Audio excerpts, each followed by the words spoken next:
کیا کسی وسیلے سے دعا مانگنا شرک ہے؟ جب وسیلہ بنا لیا تو وسیلہ بنانا ہی شرک کی نفی ہے،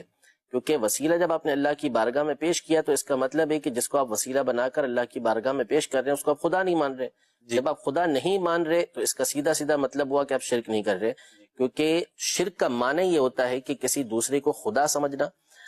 یا اللہ تبارک و تعالیٰ کی مثل سمجھنا کہ وہ اللہ تبارک و تعالیٰ کی طرح ہے، اس کو بولا جاتا ہے کہ یہ شرک ہے، یا غیر خدا کی عبادت کرنا۔ تو آپ مانگ اللہ سے رہے ہیں، اللہ کو خدا سمجھ رہے ہیں، اسی کو اپنا معبود برحق سمجھتے ہیں، اور کسی کو وسیلہ بنا کے اللہ کی بارگاہ کے اندر پیش کر رہے ہیں، تو پھر تو یہ سیدھی سیدھی شرک کی نفی ہو گئی۔ قرآن پاک میں اللہ جل شانہ ارشاد فرماتا ہے، یا ایھا الذین آمنوا اتقوا اللہ وابتغوا الیہ الوسیلہ، کہ اے ایمان والو اللہ سے ڈرو اور اس تک رسائی کے لیے وسیلے کو تلاش کرو، اس کی بارگاہ کے لیے وسیلہ تلاش کرو۔ تو اس میں خود اللہ تبارک و تعالیٰ نے وسیلہ تلاش کرنے کا حکم ارشاد فرمایا ہے۔ تو اب چاہے وہ ہمارے وہ اعمال جن کو ہم بظاہر نیک کہیں، بھلے وہ اللہ کی بارگاہ میں مقبول ہوئے یا نہ ہوئے، ان کو ہم وسیلہ بنا کر اللہ تبارک و تعالیٰ کی بارگاہ میں پیش کر سکتے ہیں۔ یعنی اگر کہیں کہ وسیلے سے مراد یہاں پر اعمال کو پیش کرنا ہے، تو ہمارے اعمال وہ ہیں کہ جن کی قبولیت کا ہمیں معلوم ہی نہیں،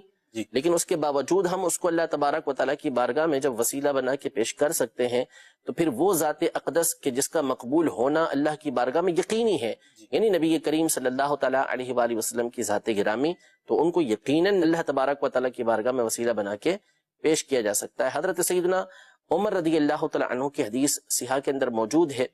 کہ انہوں نے اللہ تبارک و تعالیٰ کی بارگاہ میں عرض کی کہ اللہ عز و جل، ہم اپنے نبی کے ذریعے